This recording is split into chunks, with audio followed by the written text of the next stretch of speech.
bem-vindos a Santa Rita Assessoria e Consultoria, onde a tradição e a inovação abrem portas no mundo dos seguros. Desde 2005, oferecemos, junto com seguradoras parceiras, capacitação e soluções personalizadas para impulsionar a produtividade de corretores nos diversos ramos, como saúde, vida, transporte, garantias e responsabilidades. Nossa matriz fica em Curitiba. Temos filiais para atender os corretores nas regiões Oeste e Norte do Paraná. No entanto, atendemos corretores em diversos estados do país. Acesse nossas redes sociais e conheça o nosso trabalho. Venha ser atendido por nosso time de especialistas.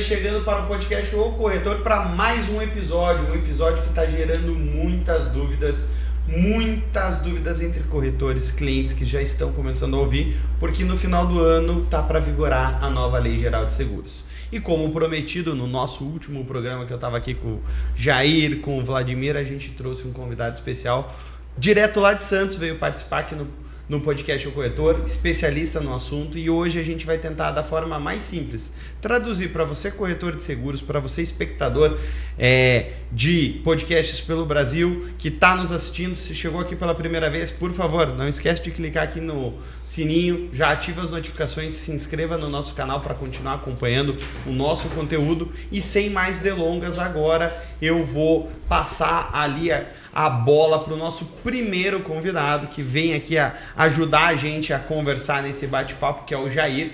Jair, da Wagner Reguladora, seja bem-vindo e obrigado por estar mais uma vez aqui com a gente aí. Bom dia, Léo. E eu que agradeço aí o convite por mais uma vez. Eu que tenho que lhe agradecer, porque foi você que intermediou e possibilitou que o nosso outro convidado estivesse aqui conosco hoje, o Dr. Paulo. Dr. Paulo, seja muito bem-vindo ao podcast O Corretor. Muito obrigado, Léo. Uma honra, uma alegria estar aqui ao lado do querido Jair, que é o líder de uma das maiores reguladoras de sinistros do Brasil. Então, a cidade de Curitiba é encantadora, eu me sinto em casa e espero ser útil e tentar transmitir algumas informações importantes aí para quem nos prestigia sobre essa nova lei. Não, perfeito. E pessoal, hoje, vocês vão ver até que é diferente, né? Mas hoje eu tô com roteiro mesmo, porque as perguntas exigem isso. Não poderia sair só colocando que nem em muitos momentos eu vou fazer, porque vocês já me conhecem, que eu vou trazer as perguntas ali para provocar os nossos participantes. Mas a gente tem que falar de um novo microsistema que está sendo criado, talvez dentro do mercado de seguros, né, Dr. Paulo? Perfeito, é exatamente isso. Não quero aqui entrar no juridiquês, mas para que aqueles que nos assistem possam entender.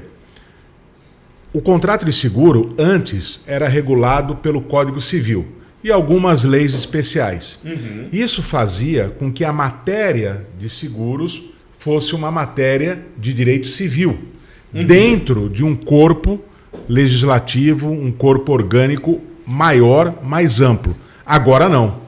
Ao ter uma lei especial, nós podemos falar sim em microsistemas. Nós temos vários microsistemas jurídicos. Temos, por exemplo, alguns relativos ao transporte de cargas, nós temos um microsistema para o consumidor e agora nós temos um microsistema legal para o contrato de seguro. Qual é a grande diferença? Na hora de se interpretar uma lei, o peso de se interpretar e aplicar a lei, o peso é maior, porque o contrato de seguro passa a ser tratado com preferência no ordenamento jurídico como um todo. Talvez para o cidadão, talvez para o consumidor do seguro num primeiro momento, isso não faça tanto sentido, mas quando os problemas ocorrerem, e eles ocorrerão sempre, né? Ocorrerão sempre, então a diferença ficará nítida, a interpretação será mais rápida, mais pontual, mais focada e o que se espera, uma aplicação também melhor. Perfeito. E se a gente pudesse falar lá de dezembro de 2024, quando ela foi publicada, né? E aí a gente tem aí agora, se eu não me engano, começa no dia 11/12 a vigorar deste ano a nova lei. O que o doutor traria como o que muda no processo de venda, de compra e de quem regula um sinistro? Que eu acho que esses são pontos cruciais do que vai mudar já num primeiro impacto, né? Sim, eu entendo que a partir de dezembro, de 11 de dezembro deste ano, a leitura do contrato de seguro será diferenciada principalmente para o tema agravamento de riscos, para o tema regulação de sinistros e para o tema liquidação. As seguradoras, elas estão se preparando para esse novo tempo em que tudo terá que ser mais rápido, mais eficaz e compartilhado. Então, hoje, o segurado, ele tem direito, não é apenas uma expectativa, mas o direito, hoje, digo, quando a lei entrar em vigor, de participar ativamente da regulação. Isso é importante para os corretores, porque os corretores terão mais armas legais para proteger os segurados. O corretor, ele tem uma função que é diferenciada. Num primeiro momento, ele é o intermediário. Por meio dele é que o contrato de seguros é celebrado. Então ele aparentemente é imparcial. Só que ele também tem o dever ético de proteger o segurado. O corretor, eu costumo dizer, é o grande advogado informal do segurado. É dever dele, é função dele. Não é que ele se oponha às seguradoras, muito pelo contrário, os corretores têm parcerias, têm as portas abertas nas seguradoras, mas quando surge uma situação de crise, o corretor tem que tomar o partido do segurado. Até para explicar para o segurado, quando for o caso, que aquela negativa de pleito de indenização foi correta. Com a nova lei, o corretor terá mais força, o segurado terá mais força. Ele poderá, o segurado, participar de etapas que antes não participava da regulação do sinistro. Então tudo vai ser diferente. E não quero agora ser contraditório. Nós apenas temos que tomar cuidado com essa diferença. Tudo vai ser diferente, tudo pode ser melhor para o segurado, mas não quer dizer que toda a experiência vivida até aqui na vida dos seguros foi desprezada, muito pelo contrário. Não pode ser jogado fora. Não pode, não pode. A gente vai estar dando um reset, pelo que o doutor está dando aí nesse insight do começo do nosso programa, que a gente, trazendo para quem talvez seja leigo, né? Hoje se regula de uma forma. A partir de dezembro, talvez crie embasamentos subjetivos que mudem a análise e traga uma transparência maior, eu diria assim, né? Não, com certeza. E eu até aproveito a presença do Wagner, né? Porque não falo isso para agradar, para ser simpático, porque é amigo. A empresa dele, a reguladora dele é poderosa, é forte e presta um serviço excelente. Sempre que eu pego um laudo ou um certificado, qualquer documento com o selo da Wagner, eu fico tranquilo na hora de exercer minha função. Eu até brinco que eu deveria dividir os honorários com a turma da Wagner, porque facilita demais o meu trabalho, quando eu tenho, num caso, a participação, defesa, a participação dele. Mas o que aconteceu agora com a nova lei? A função do regulador foi valorizada. Foi potencializada. Mais do que nunca, a regulação de sinistros será fundamental. Ou para a seguradora, depois de pagar a indenização, a depender do tipo de seguro, buscar o ressarcimento e regresso contra o causador do dano, ou negar com robustez. E exemplificar também a negativa, que hoje é assim, tá negado lá no artigo tal e acabou. Não vai ter mais essa cartinha, né? Agora terá que haver uma verdadeira catequese. A única coisa que me preocupa, e acredito que alguém do tamanho da Wagner Reguladora já também está consciente disso, é que ao lado dessa potencialização da atividade, também veio um rol aí de responsabilidades. Responsabilidades até bem onerosas. Hoje se fala no regulador como uma espécie de corresponsável do segurador. Por isso que o regulador, nós teremos um evento em breve aí para discutir isso com os reguladores. O regulador terá que ser cada vez mais rápido, mais assertivo. E é claro, existem sinistros que demandarão mais esforço, mais trabalho. A gente não pode afastar algo. Nós falamos do microsistema, e é um microsistema, primazia do contrato de seguro. Só que esse microsistema dialoga com o direito como um todo. Então nós não podemos deixar de lado um princípio fundamental do direito, que é o da razoabilidade. Então não se pode trabalhar numa regulação de um sinistro de automóvel como se trabalha na regulação de um sinistro de tombamento de um caminhão com carga perecível e contaminante. Então é claro que aqui o regulador terá mais trabalho, é claro que aqui o regulador terá que ser demandado de uma outra forma. É claro que talvez ele não consiga, no primeiro momento, cumprir o prazo enxuto dado pela lei. Mas aí, né, o mercado segurador vai se preparar, vai se adaptar para fazer as coisas como devem ser feitas.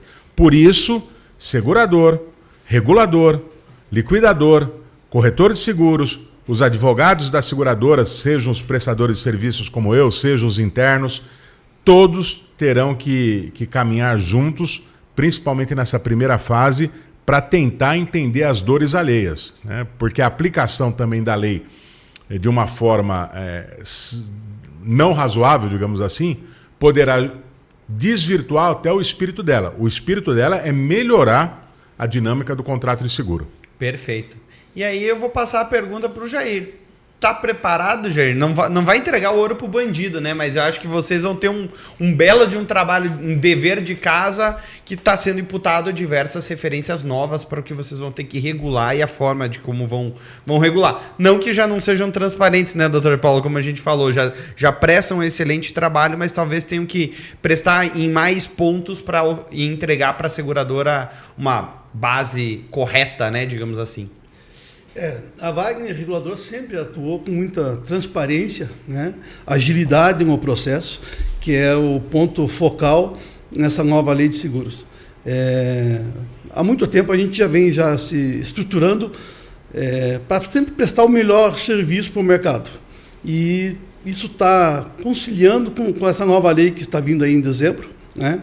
Então eu não vejo que a gente vai ter assim, uma dificuldade.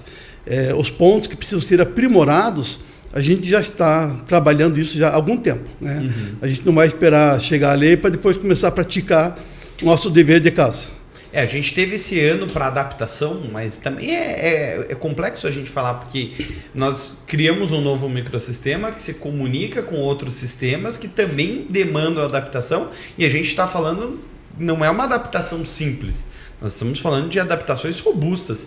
Tem pontos da lei ali que, como a gente conversou até aqui nos bastidores, eu vejo que em algumas demandas acabam assim, são colocadas como prazos que eu vejo que hoje a seguradora já cumpre tranquilamente, que os prazos foram alargados e que, se eu olhasse, falaria, não, dá até para a gente diminuir. Mas como o doutor Paulo falou, não dá para falar de uma regulação de um sinistro que existe uma possibilidade de uma embriaguez, que você vai ter que soltar um laudo que com uma câmera você comprova, quanto uma carga ali que pode ter algum problema também, né, doutor? Exato. As situações são diferentes, as carteiras de seguros são diferentes, cada uma tem a sua característica, cada uma tem... Eu sei que aqui eu falo uma obviedade, mas é bom lembrar, né?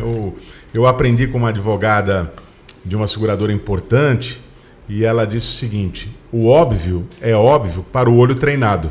Então, para quem não tem o olho treinado, aquilo que é óbvio não é tão óbvio assim. Mas eu estou muito animado que, independentemente de algumas críticas que a lei recebeu, e recebe, é claro, todo mundo que tem que passar por um processo de adaptação não gosta disso, por isso até que houve em direito se fala vacatio legis, é uma expressão em latim para mostrar o tempo que uma lei demorará para entrar em vigor. Então ela é promulgada, ela já faz parte do ordenamento jurídico brasileiro, só que o legislador entendeu que seria necessário um período de 1 ano para que principalmente as seguradoras e todos os prestadores de serviços envolvidos no contrato de seguro, o corretor, o regulador, o advogado, todos estivessem preparados para a melhor aplicação da lei. Como isso será feito, é difícil fazer um prognóstico, mas eu acredito na capacidade desse mercado poderoso, fundamental para a economia brasileira. Eu posso falar do número da carteira de transportes, que eu trabalho com direito de seguros, mas praticamente focado na área de transportes. São 6 bilhões de reais por ano. 6 bilhões de reais, só a carteira de transportes. Então nós estamos falando de uma fortuna. Estamos falando de, às vezes, um valor maior que o orçamento de muitas cidades. Mesmo em estados importantes como Paraná, São Paulo, Santa Catarina, estados mais ricos, há cidades que não têm um orçamento como esse. Então nós estamos falando de um setor riquíssimo e apenas de um dos setores do negócio de seguros, né? Então, olhar com boa vontade a lei e querer acreditar que as coisas serão melhores. E doutor, vamos trazer para um caso prático, vamos dizer, né? A gente passou por esse período de adaptação, que tem a regulação, mas eu vi alguns corretores já conversando em eventos. Por exemplo, a gente vai renovar um contrato aí de um seguro de transportes em novembro. A nova lei vai se aplicar em dezembro. E aí, em fevereiro, essa determinada empresa precisa fazer um endosso, uma inclusão, uma exclusão, uma modificação. Vai se arbitrar o quê? A nova lei, o contrato, ou a gente ainda não consegue definir isso ainda? Eu farei uma brincadeira aqui com você agora, Léo. Eu estava com receio que você perguntasse isso. Eu estava com receio. Eu não comentei que eu ia perguntar para ele responder, né, gente? Eu tenho que tomar um cuidado extremo, né? Um cuidado extremo. Vou até pedir um parênteses. Pessoal, a gente está conversando isso daqui, nós estamos gravando esse programa em setembro. Essa lei é previsão de se aplicar em dezembro e a gente não sabe o que vai acontecer. Então a gente está falando aqui... Pensem que a gente está com uma bola de cristal na nossa frente. Isso. A gente está tentando adivinhar e trazer para vocês alguns pontos. Não quer dizer que o que a gente diga aqui é 100% verdade, nem 100% mentira. A gente vai ter que aguardar o mercado, tá, pessoal? Então, a resposta do Dr. Paulo aqui vai ser uma resposta, acredito que fundamentada em princípios de direito. Não que seja executável a esse ponto. E a resposta começa com um artifício retórico, né? Muito comum nas faculdades de direito. Depende. Há duas posições. A primeira posição diz que se o contrato foi celebrado antes de 11 de dezembro e o sinistro aconteceu em janeiro de 2026, em fevereiro de 2026, já se aplica a nova lei para a regulação. Uhum. Há uma segunda corrente de estudiosos que diz que não, porque, segundo um dos princípios do direito, o contrato de seguros foi celebrado sob a expressão pomposa, sob a égide da lei anterior, ou seja, a que está em vigor hoje, o Código Civil. Então, todo o procedimento de apuração do sinistro vai ter que seguir o modelo antigo. As seguradoras terão que estar preparadas para trabalhar com os dois modelos. O que eu acredito?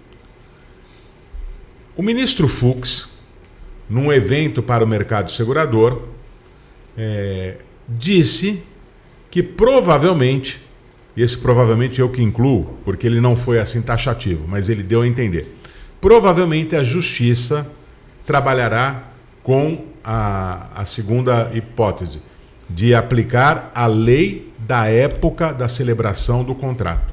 Porque isso é um princípio geral do direito. De novo, há um microsistema, mas esse microsistema não deixa de comunicar... Responder a outras esferas. Isso, com princípios, né? Tem toda uma outra palavra pomposa, todo um arcabouço jurídico para esgrimir aí as normas. Então, muito provavelmente, será o Código Civil que vai estar revogado, mas o contrato foi celebrado, a parte do contrato de seguros. O contrato foi celebrado com as suas normas, então ele que tratará disso. De toda forma, as seguradoras estão se preparando para o caso da primeira corrente de pensamento vingar, que se aplicará já a nova lei. Os autores intelectuais da lei, eu posso falar aqui, é um querido amigo, o advogado Ernesto Zurunic, ele é o pai intelectual da lei. O deputado que a deflagrou lá no Congresso Nacional foi depois ministro da Justiça, José Eduardo Martins Cardoso, mas quem pensou a lei foi Ernesto Zurunic e seus pares, né? Ele entende, e a gente pode dizer que é uma interpretação autêntica do legislador original, ele entende que deve ser aplicada a nova lei. Se o sinistro acontecer em fevereiro, já se aplica a nova lei. E essa corrente parecia ser a vencedora, até que no Congresso da IDA, que é um acróstico em francês para dizer Associação Internacional de Direito de Seguros, realizado no início desse ano, se ventilou isso que o ministro Fux falou, que provavelmente a tendência da justiça brasileira será a de aplicar a lei da época da celebração do contrato. O que vai acontecer? Não sei. Mas é bom, para o advogado é bom, porque quanto mais confuso, o advogado mais é chamado a tentar resolver. Não. Mas nós vamos ter essa situação, vamos ter que encarar isso. E em casos práticos, né, doutor, o que a gente pode falar é que a gente vai ter uma aplicabilidade que a lei levou 1 ano para começar a ser cumprida e a gente vai ter talvez 2 anos ali num prazo total para ela vigorar. Porque todos os contratos até o final de vigência, vamos imaginar que seja um contrato de vigência de 1 ano, né? Ele vai ter que ser celebrado novamente em dezembro de 26 e aí a nova lei já deve estar circulando de forma plena e aí já passa a vigorar ali no meandro, né? Nós teremos um problema inicial, mas eu acredito que já na metade do ano de 2026, a corrente vitoriosa aí de pensamento, a gente já saberá. Não vai ser que nem o bug do milênio, os computadores não vão dar pau lá em 1999, não vai dar problema, né? E Jair, falando nesse ponto que a gente trouxe ali, eu até questionei você quanto a essa questão de preparação, né? E você também acaba tendo um contato muito próximo das seguradoras. Como que você vê o mercado das seguradoras se preparando para essa nova lei? Você acha que eles já estão todas preparadas? Não vamos citar nome, né? Porque eu acredito que não deva ser unanimidade na preparação aí, como que eles estão, né? Olha, eu acredito que ainda não. Estão se adequando, né? Estão preparando o campo para isso. E entrando até no tema que vocês acabaram de discutir, eu vejo assim, pela Wagner, não faz sentido a gente querer atender um processo de uma forma, um formato, e outro em outro formato, né? Se nós estamos nos adequando à nova lei de seguros, acho que devemos seguir, independentemente se o contrato ele é antigo, né? Antes da data aí de 9 ou 11 de dezembro. Então, eu vejo que para nós, como prestadores de serviço, nós temos que seguir a linha da nova lei de seguros. Eu acho que tem que tombar, né? Vai virar, sim, vai virar. Vira. Já passa e aí deixa ao competente julgar o que ele vai seguir, isso. Se vale a pena brigar ou não vale a pena brigar pela questão, né? Você pode até, em algum momento, ser favorecido, né, em termos pela lei antiga, mas não é o nosso caso. Eu acho que não há por que a gente querer trabalhar com essa hipótese aí de 2 caminhos. Perfeito. Posso ser polêmico de volta, doutor? Por favor. Vou perguntar agora, né? Eu já coloquei. SUSEP, ambiente regulatório. A SUSEP já disse que está se ajustando, trazendo fundamentos, se preparando para isso, né? Para essa regulação complementar. E o que o corretor, a seguradora também pode esperar da SUSEP quanto ao cumprimento desses prazos? O doutor acha que está mais encaminhado que o mercado de seguros ou está num retrocesso um pouquinho maior ainda? Não, eu acho que... posso falar, eu tenho certeza que a SUSEP cumprirá bem seu papel. O atual corpo da SUSEP é muito qualificado. O superintendente, vamos chamar de presidente da SUSEP, o Ottaviani, ele participou do processo de elaboração intelectual da lei, então ele conhece intimamente a lei. Ele é um cara muito aberto, muito dado, muito compenetrado, e eu tenho certeza que ele fará tudo para a boa regulação da lei, os aspectos que dependem da SUSEP, e tenho certeza que a SUSEP será fiel ao seu propósito de realmente ser a grande reguladora do mercado segurador brasileiro.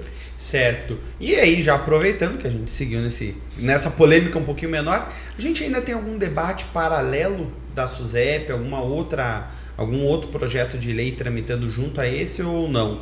Não da SUSEP. Não da SUSEP. O que existe eu vim de Santos para cá com 3 advogados do meu escritório, que eu gosto demais deles, e eles são apaixonados por Curitiba. Vamos aproveitar, vocês participam lá comigo. Sem ciúme isso quem está em Santos, hein? Aí nós estávamos conversando sobre isso e um deles falou assim, no Brasil até lembrando, eu não me lembro de quem é a sentença, mas ele lembrou, no Brasil até o passado é incerto. Até o passado é incerto.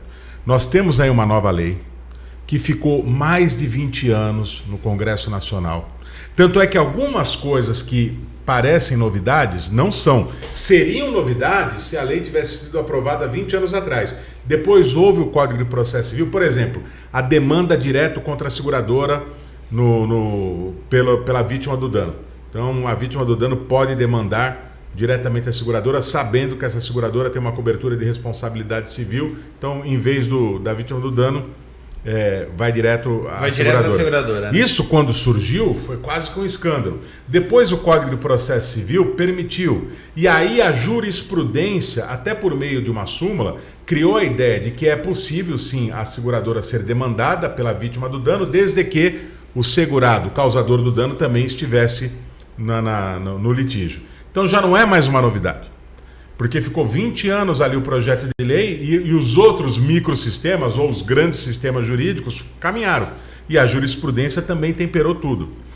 Mas algumas coisas são estranhas no Brasil. A lei agora foi promulgada, entrará em vigor e já existe um projeto de lei com o objetivo de reformular o Código Civil que trata do contrato de seguro.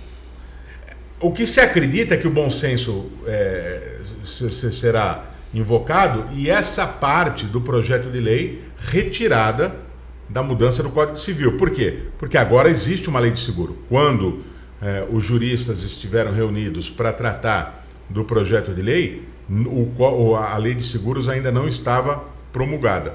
Agora ela está promulgada. Então não tem sentido discutir novamente os artigos do Código Civil, porque esses artigos serão revogados no dia 11 de dezembro para poder remodelar. Então nós temos que tomar cuidado. Mas é outra coisa que pode acontecer. Ninguém tem... Segurança jurídica não é exatamente uma expressão verdadeira no Brasil, né? Então isso pode acontecer. Eu tive um professor na minha pós-graduação de Direito Internacional que ele sempre dizia o seguinte, que o Brasil cria as melhores leis. Os problemas são as leis que vêm para criar as brechas para que não sejam cumpridas as leis do Código Civil. Ele falou, esse é o maior problema. Se você olhar o que foi feito lá atrás, tá perfeito. O problema é as brechas que vão sendo criadas no Brasil. Eu gostei de saber que você fez pós-graduação em Direito Internacional Privado. O meu mestrado foi em Direito Internacional Privado. E eu concordo com o seu professor. Ele foi brilhante. O Brasil tem alguns dos melhores diplomas legais do mundo. O Código de Proteção e Defesa do Consumidor brasileiro, ele é avançadíssimo. Tanto é que, pela primeira vez na história, houve o caminho inverso. O Brasil sempre bebeu na fonte italiana, sempre bebeu na fonte alemã, sempre bebeu na fonte francesa. Os italianos vieram estudar o Código de Proteção e Defesa do Consumidor brasileiro. Os italianos vieram para fazer algo parecido. O Brasil tem leis muito boas. A gente fala mal das leis brasileiras, não, o problema... Eu tenho um parceiro profissional britânico e ele fala que em matéria de direito dos transportes e direito marítimo, o sistema legal brasileiro é melhor do que o britânico.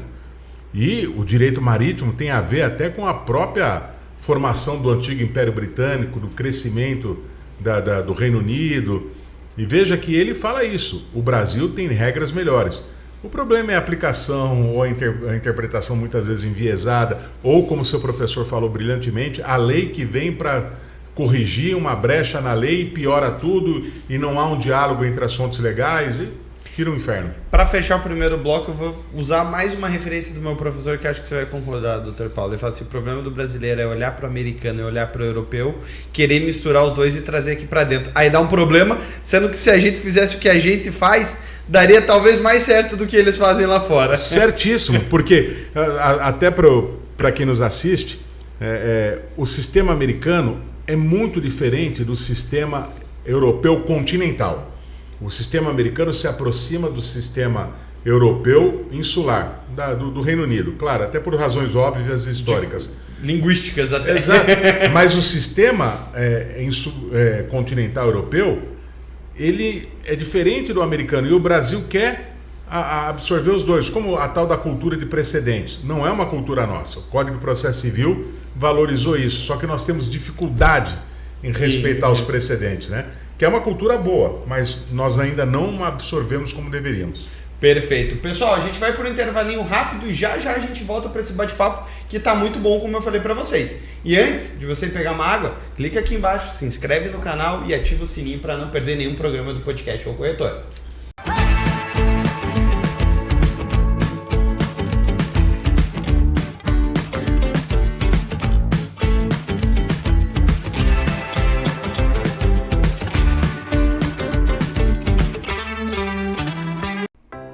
Bem-vindos a Santa Rita Assessoria e Consultoria, onde a tradição e a inovação abrem portas no mundo dos seguros.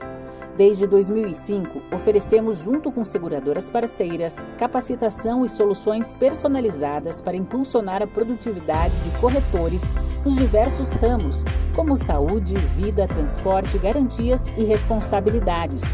Nossa matriz fica em Curitiba. Temos filiais para atender os corretores nas regiões Oeste e Norte do Paraná. No entanto, atendemos corretores em diversos estados do país. Acesse nossas redes sociais e conheça o nosso trabalho. Venha ser atendido por nosso time de especialistas.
E aí, pessoal, voltamos para o nosso segundo bloco do podcast O Corretor, e agora a gente vai já voltar assim com aquele quê de polêmica também. Nós falamos muito do ambiente de seguradoras, de reguladoras, de como tudo isso vai se dar no futuro muito próximo, mas a gente também tem uma nova entrante no mercado de seguros que muito vem se discutindo, que são as APVs. Elas, talvez finalmente, grande parte delas estejam sendo legalizadas e incluindo no mercado legal de seguros. Por mais que muitas ainda não tenham se adequado, e acho que o prazo até já passou, se eu não me engano, acho que era ali para junho, para elas darem entrada no processo. E vamos ver como que vai ficar. Mas, doutor Paulo, a gente não pode esquecer deles nesse microsistema de seguros, como a gente falou. E acredito que a nova lei vai se aplicar normalmente a elas, né? Ou não, estou errado. Vai. Elas foram prestigiadas pela lei.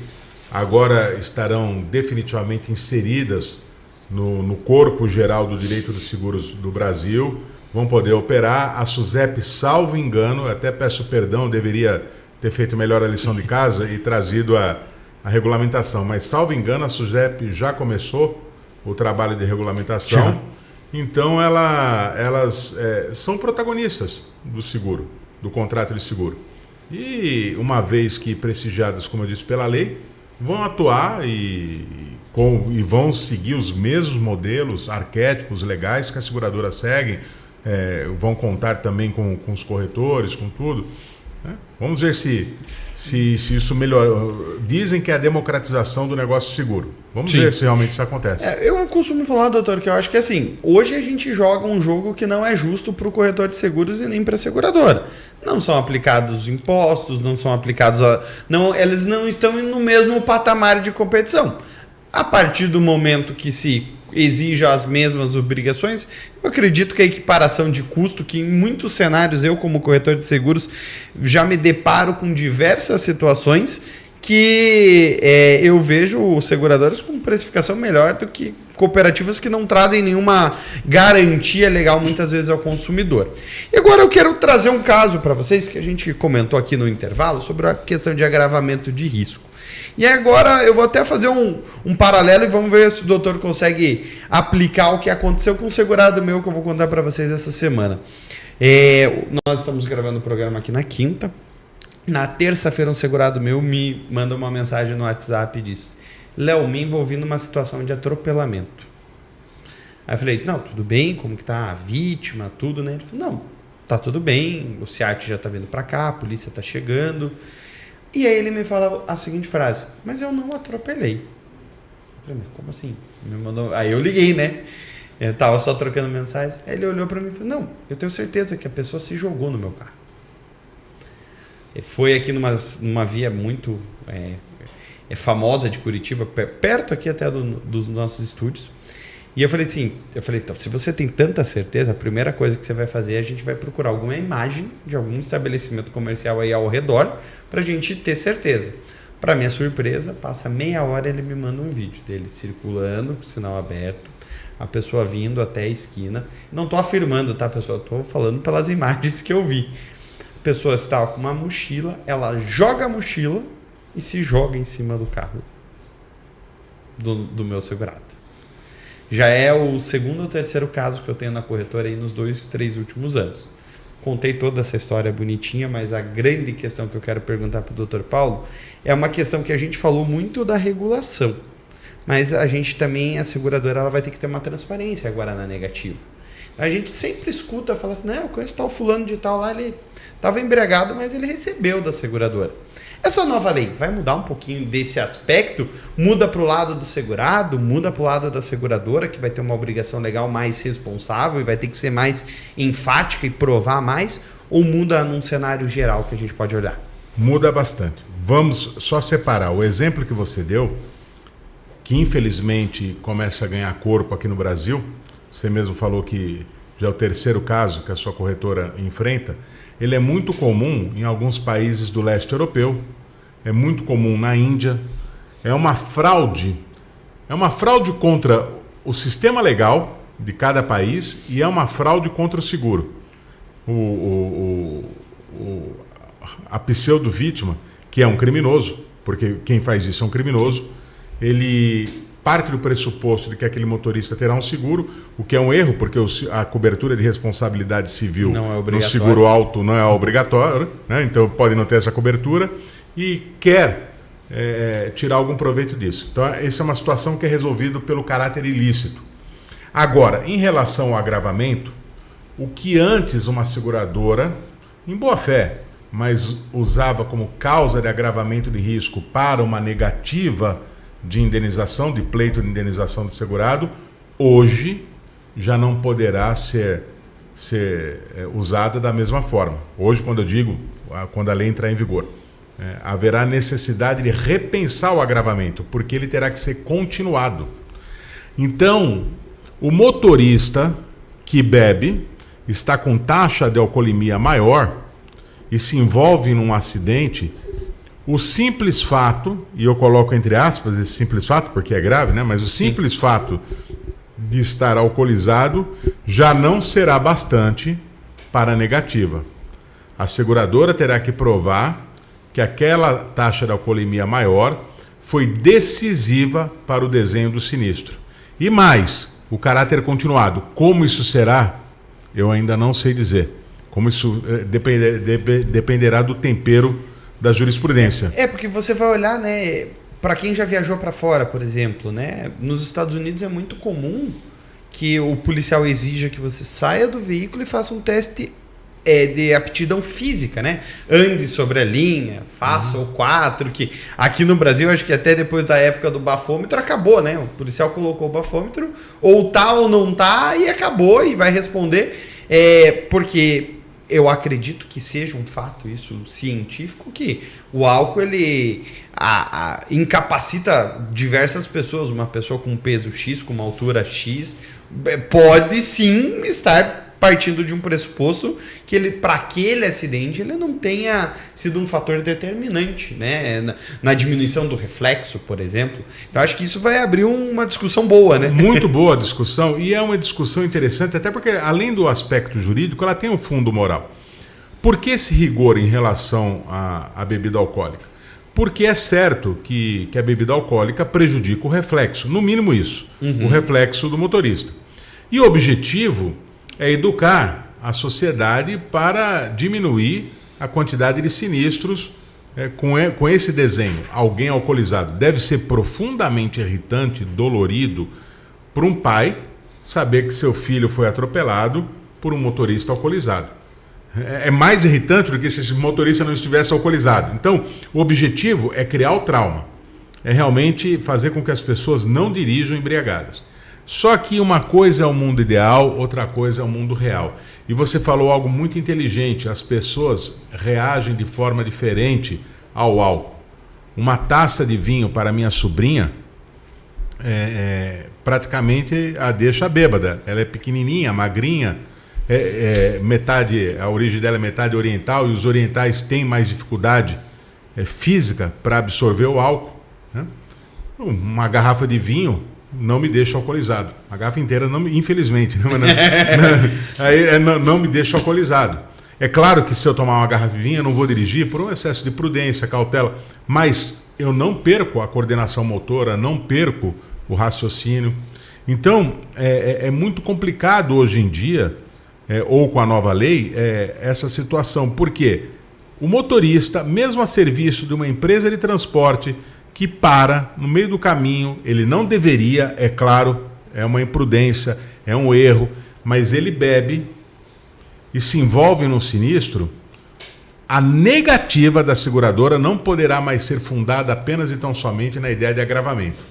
Porque isso terá que ser provado, o caráter contínuo da ingestão de álcool, a irresponsabilidade, todo um desenho diferente. É claro que é possível alegar a ilicitude, porque quem bebe e dirige comete um ato ilícito. E aí como vai ser valorizada essa ilicitude? Por isso que o trabalho do regulador passa a ser ainda mais importante. Que o regulador terá que demonstrar, não basta mais apenas a informação de que ele estava com uma taxa de alcoolemia maior do que o mínimo autorizado por lei. Será necessário mostrar que aquela ingestão de bebida realmente foi a causadora do sinistro. É uma nova mentalidade. Eu não falo isso concordando ou discordando. É o que a redação da lei autoriza imaginar.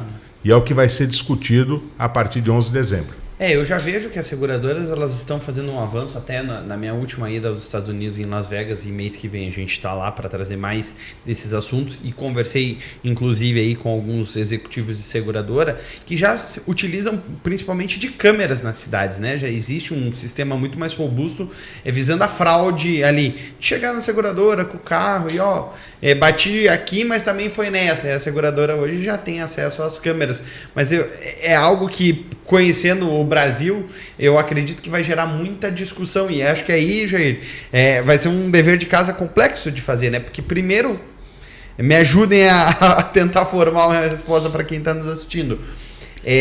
Os insumos, né? Hoje a gente pode dizer que é muito mais razoável e muito mais fácil negar do jeito que está. Comprovou, fez um bafômetro lá, acabou. A seguradora vai ter a prerrogativa de negar e falar. Mas exigir, qual prova mais poderia ser exigida? Uma câmera, uma testemunha? Aí será que vai localizar a testemunha? Será que a testemunha vai querer se colocar em juízo para falar o que aconteceu? Acho que vai demandar também um estudo e uma nova criação de uma crença para nós da classe também, né, Jair e Dr. Paulo? Eu concordo. Será um desafio /dificuldade. E como isso será trabalhado, eu pelo menos não tenho condições de fazer um prognóstico. Não é nem porque não quero assumir aqui uma posição, porque eu não tenho problema com isso.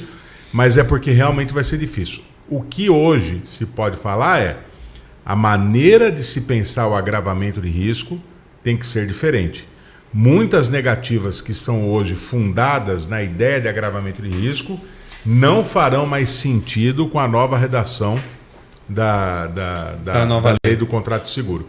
Então é importante já se atentar a isso, né? As seguradoras dialogarem com os corretores, dialogarem também com os reguladores para saber como isso vai ser enfrentado. E o doutor acredita que a gente vai para hoje a gente tem contratos muito baseados de uma forma, digamos assim, eles são celebrados num modelo padrão.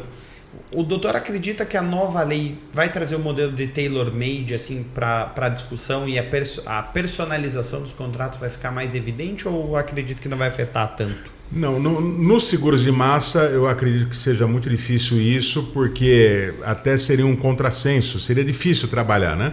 Agora, nos seguros de responsabilidade civil, de risco de engenharia, de erros de projeto, o próprio seguro de transporte de um segurado que usa com bastante frequência um transportador ou que está integrado a uma cadeia logística toda de transporte, o tailor-made vai fazer mais sentido. Vai fazer mais sentido. Legal. E a gente chegando para a parte final, doutor, eu acho que a gente pode dizer que a nova lei vai querer reduzir assimetrias, vai querer gerar mais confiança para que o consumidor como um todo se sinta mais confiável em ter. E também acho que indiretamente com essa criação desses dois pontos vai aumentar a demanda e a procura, né? Mas agora é a pergunta, talvez aquela que vale R$1 milhão. O doutor acha que com essa nova Lei Geral de Seguros a gente também se aproxima para um ambiente regulatório no sentido do seguro se tornar obrigatório no Brasil? Ou seguimos vias separadas nesse quesito ainda? A lei não fomentará isso. O que talvez fomente a obrigatoriedade de muitos seguros é o próprio avançar da sociedade e os riscos. Nós vivemos em sociedades de riscos. Aquele que viveu no Brasil dos anos 40 e morreu lá nos anos 40, se viesse hoje ao Brasil de 2024, 2025, 2026, ficaria assustado. Os riscos são outros. Então nós estamos... Depois da Segunda Guerra Mundial, os riscos se tornaram muito mais frequentes, próximos, de grande expressão. Então o seguro se faz necessário. E às vezes até para proteção. Por exemplo, a navegação de cabotagem, que é uma navegação costeira nos mares do Brasil, foi incentivada. Aliás, já tardou isso, porque o Brasil poderia ser muito mais rico se tivesse um sistema de transportes melhor do que o que tem hoje. Para que alguém possa, um empreendedor possa atuar, a lei exige o seguro P&I, Protection Indemnification, que é um seguro de responsabilidade civil. Então é obrigatório. Nenhum armador poderá atuar sem esse seguro nas águas territoriais brasileiras. Então eu acredito que é isso, os riscos, porque o que se imagina não é apenas o risco da atividade, mas o risco que aquela atividade pode causar aos outros. Um transporte marítimo, risco às pessoas, riscos ao meio ambiente, riscos aos bens. Outro dia um navio desgarrado lá no Porto de Santos quase arrebentou, né, a murada da ponta na praia.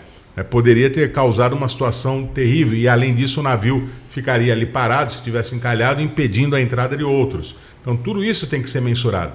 Por isso, eu acredito que alguns ramos se tornarão obrigatórios, mas não por causa da lei. É por causa do avançar econômico-social. Perfeito. Digamos que, através da lei, nós vamos gerar um subsídio para que, de certa forma... indiretamente o estímulo ocorra para que seja... A lei vai dar uma força indireta a alguns pontos. Indireta. Eu acho que a primeira palavra que você usou, a primeira expressão que você usou, né, nessa parte final, foi a melhor de todas. Correção de assimetrias. E eu falo com tranquilidade porque eu sou advogado do mercado segurador. Eu advogo para seguradoras.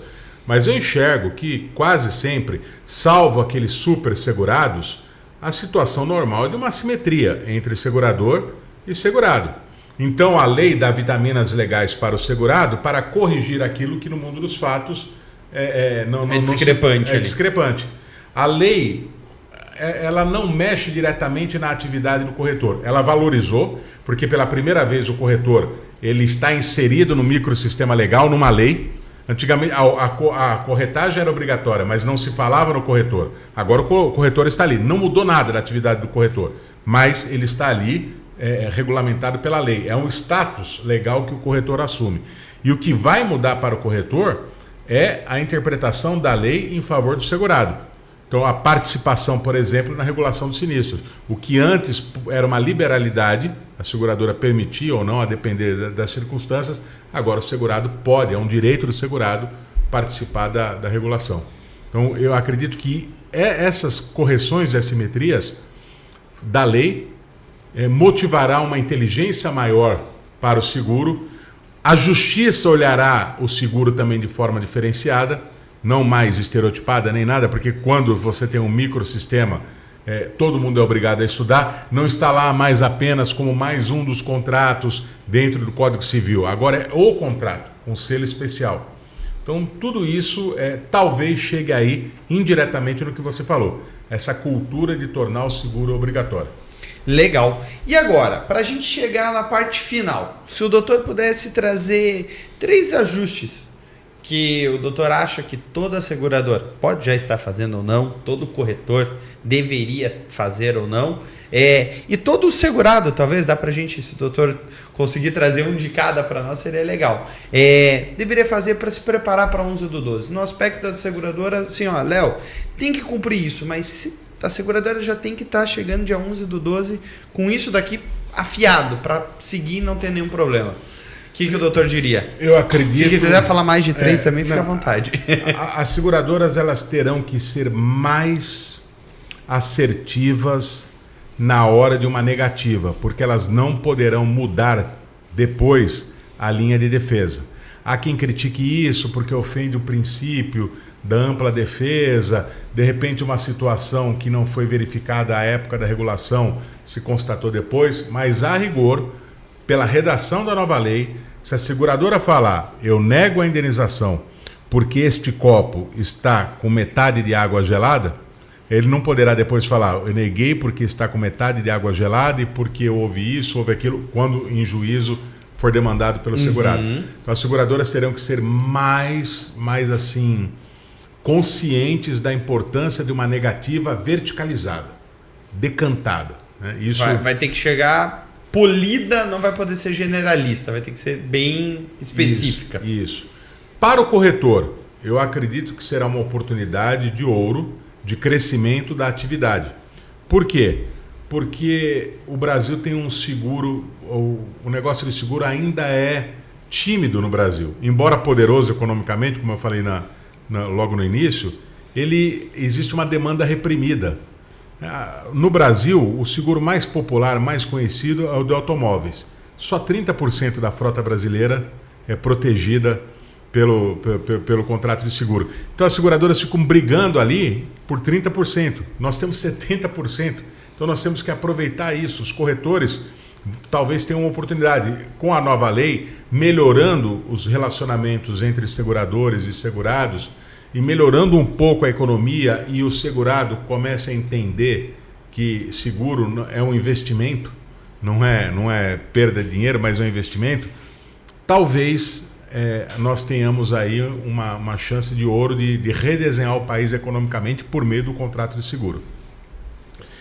E para os reguladores, é um pedido que eu faço aqui, eu vou aproveitar o Wagner.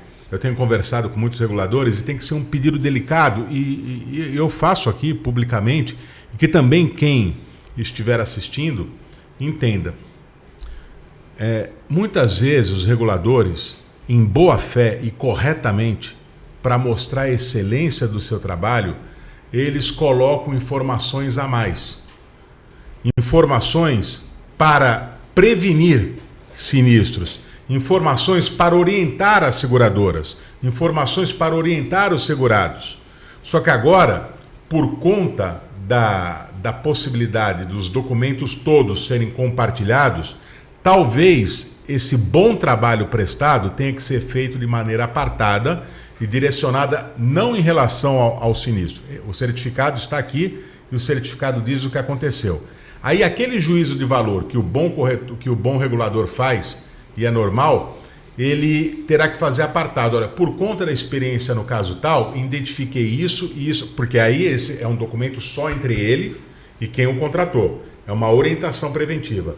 No certificado, ele vai entregar menos é mais. Ele vai entregar um documento conciso, objetivo e esclarecedor, e aí, se ele quiser, ele entrega um segundo documento mais detalhado, se baseando em todos os outros elementos externos que podem estar... É a sugestão que delicadamente dou, porque, claro, eu vou me intrometer no trabalho alheio, não, mas eu falo isso por quê? Porque como o documento vai ser compartilhado, muitas vezes uma negativa justa talvez seja interpretada de outra forma por conta de uma informação importantíssima que está ali no certificado, mas que não precisava estar. Né? Então, tem que falar isso com delicadeza para que todo mundo entenda. Não é maldade, não é esconder o jogo. Não é isso. Aquela é uma informação que foi prestada para melhorar a cadeia de atendimento da seguradora, a atuação daquele segurado. No certificado, apenas o que aconteceu no sinistro. Então, aí o regulador continua fazendo o seu bom serviço, ele mostra que ele é um regulador proativo, quer melhorar as coisas, mas aquele documento compartilhado não vai ser de forma alguma interpretado de maneira enviesada. Né? Ele vai servir ao seu propósito, que é informar ontologicamente o que aconteceu. Eu ia encerrar, mas agora eu vou ter que fazer mais uma pergunta, Jair. Vamos lá. E agora, nesse ambiente que o doutor trouxe aí do ambiente do regulador, do Jair, regulador agora aqui, né? Ele também corre um risco que, se não fizer esse relatório apartado, de ter uma presença muito mais constante ali no processo, talvez, de sindicância também, né? Porque daí ele também passa, às vezes, a ser uma figura mais ativa ainda, né? O Jair pode ficar tranquilo, porque a Wagner, e não falo isso para granjear simpatia nem nada, já somos amigos, a Wagner é muito cartesiana na exposição. Ela expõe as coisas como realmente aconteceram. Então, o juízo de valor dele é um juízo de valor técnico. E quando eu nunca peguei um laudo dele com essas informações a mais. Então, se ele faz, ele já faz isso diretamente separado. Com o cliente, separado. E fica o ponto já para as outras que não fazem partirem. Porque é compreensível. Quem está na linha de frente, vê uma coisa acontecer, quer orientar para não acontecer de novo. E aí o cara fala assim, poxa, eu estou mostrando meu serviço, eu estou mostrando como eu sou proativo. Tentando valorizar o serviço que está sendo pago. Né? E eu falo tudo isso com autoridade moral, porque uma vez eu estava participando de uma reunião e já o problema havia sido um sinistro enorme, envolvendo 2 terminais lá em Santos. Aí, no meio da reunião, quando tudo já estava resolvido, eu fui vaidoso. E eu quis dizer que um problema tinha sido resolvido, parecido, porque eu havia sugerido ao segurado que fizesse tal protocolo de atenção à sua operação. Aí o lado de lá ouviu falar, se ele sugeriu isso, então é porque é comum. Deu um tiro no pé. Deu um tiro no pé, por ser vaidoso, deu um tiro no pé. Então, por isso que eu, antevendo, eu estou tomando a liberdade de conversar com meus amigos reguladores para ser mais enxuto ainda nos laudos. Perfeito. Pessoal, papo denso, papo que a gente tentou simplificar da melhor forma para você, corretor, para você, consumidor de seguros.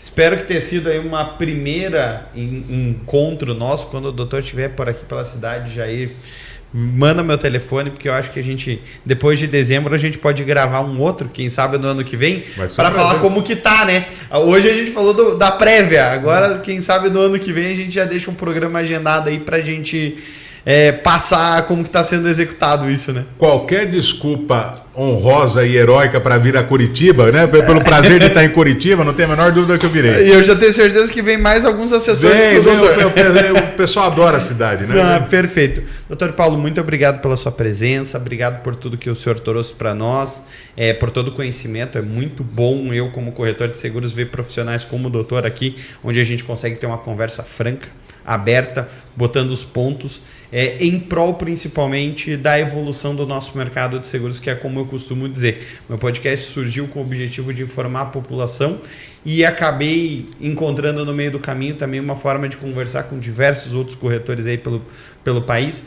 e a gente juntos construir uma sociedade segura com corretores profissionais éticos que visam cumprir toda a regulação e visam cumprir da forma certa, porque pelas minhas vivências de vida eu vi que a gente só vai conseguir evoluir aqui no país quando a pauta for seguros, quando a gente tiver um mercado amplamente regulado, amplamente seguro, mas que a sociedade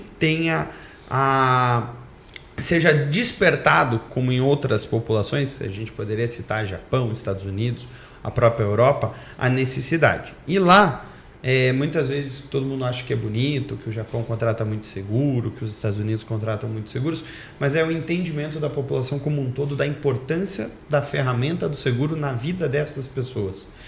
O Jair é um grande regulador, atua com diversas empresas que, se não tivessem um seguro bem contratado, provavelmente não abririam a porta no dia seguinte a um sinistro. Eu, como vocês sabem, atuo muito no ramo de automóvel e também de vida e outros ramos, e sei da importância onde um seguro, através do instrumento financeiro, porque quando a gente fala de um seguro de vida, a perda de um ente querido, ela jamais vai ser reposta pelo seguro. Mas da parte financeira, talvez seja aquele instrumento que dê a liquidez necessária para aquela família continuar estruturada e não gerar um desequilíbrio social. Então, agradeço muito a participação de vocês hoje aqui no podcast, que a gente pôde trazer. Abro agora para o doutor deixar aí suas redes sociais, para o pessoal acompanhar o doutor se tiver Instagram, YouTube, canal do escritório, pode passar aqui para a câmera, para o pessoal conversar e encontrar o doutor, e também vai estar lá na descrição do episódio como encontrar o doutor. Nossa, vai ser um prazer, e eu peço perdão, pode parecer uma indelicadeza depois que o anfitrião falou, mas eu não resisto porque você colocou uma coisa muito interessante. O que você faz aqui no seu podcast, e outras pessoas têm feito dialogando os seguros, é o fomento da cultura de seguros. Você falou do Japão, o tsunami que destruiu o Japão, o país se reergueu porque as 3 gigantes seguradoras japonesas uniram esforços e bancaram a reconstrução do país. Então, com toda a excelência política do Japão, lá o governo ajuda em vez de atrapalhar o cidadão, né? Mas com toda a excelência só foi possível graças a essa união de esforços das 3 gigantes seguradoras de lá. O mercado segurador japonês é o segundo mais importante do mundo, o primeiro é dos Estados Unidos, e nós precisamos avançar muito aí. Eu sou entusiasmado para falar de seguros, seja de casos concretos, teses, conceitos, o que eu puder ajudar, ajudarei. Você também, no final, você expôs que uma família pode se recuperar. O que aconteceu agora no Rio Grande do Sul? A tragédia do Rio Grande do Sul, todas as pessoas protegidas por seguros conseguirão e estão conseguindo reerguer suas vidas com mais facilidade do que aquelas que não tinham nada. Porque o seguro é isso. O Churchill já havia falado, né, mais ou menos com essas palavras, né? Por uma quantia módica, a pessoa consegue evitar que situações horríveis se tornem catastróficas, né? Pelo menos a recomposição patrimonial ela tem. A perda de uma pessoa não tem como, mas a recomposição patrimonial há. Então é isso. E para quem quiser, Paulo Henrique Cremonese, meu nome. No Instagram, salvo engano, é Paulo_Cremonese. Tem a página do escritório, é só digitar Machado de Cremonese, tanto no LinkedIn como no Instagram. E vai ser um prazer interagir com todo mundo. E agora a gente vai ficar mais próximo. Eu já estou me autoconvidando para voltar aqui a Curitiba. Perfeito. Jair, Wagner, obrigado por ter possibilitado esse encontro também aqui, feito tudo. E hoje, né? Hoje nós temos um encontro também aqui, para quem está vendo esse programa, já foi ao ar, já foi gravado faz uma semana, mas hoje nós vamos ter a possibilidade de ouvir mais um pouquinho, né, Jair? Exatamente. Pensando aí o que veio agora em dezembro, eu tive a felicidade de convidar o Dr. Paulo Cremonese para dar uma palestra para toda a nossa equipe, né? Hoje nós temos aí quase 70 funcionários e já aproveitamos estendendo esse convite aí para os corretores, parceiros, amigos, seguradoras, né?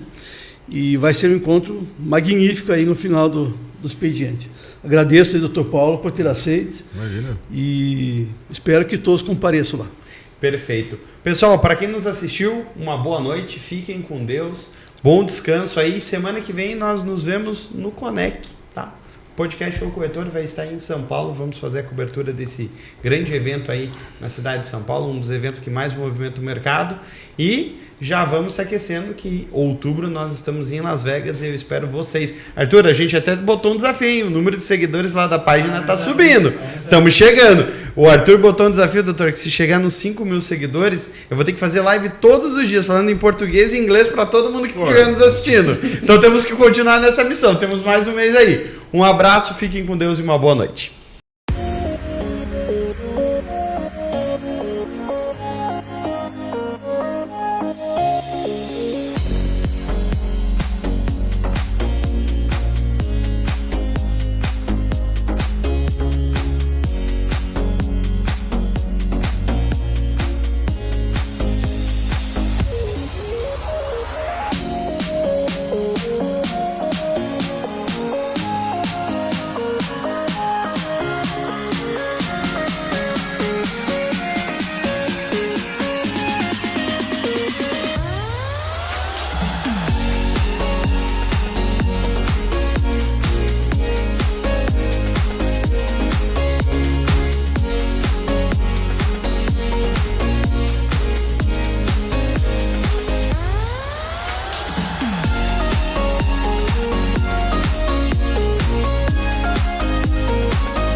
bem-vindos a Santa Rita Assessoria e Consultoria, onde a tradição e a inovação abrem portas no mundo dos seguros. Desde 2005, oferecemos, junto com seguradoras parceiras, capacitação e soluções personalizadas para impulsionar a produtividade de corretores nos diversos ramos, como saúde, vida, transporte, garantias e responsabilidades. Nossa matriz fica em Curitiba. Temos filiais para atender os corretores nas regiões Oeste e Norte do Paraná. No entanto, atendemos corretores em diversos estados do país. Acesse nossas redes sociais e conheça o nosso trabalho. Venha ser atendido por nosso time de especialistas.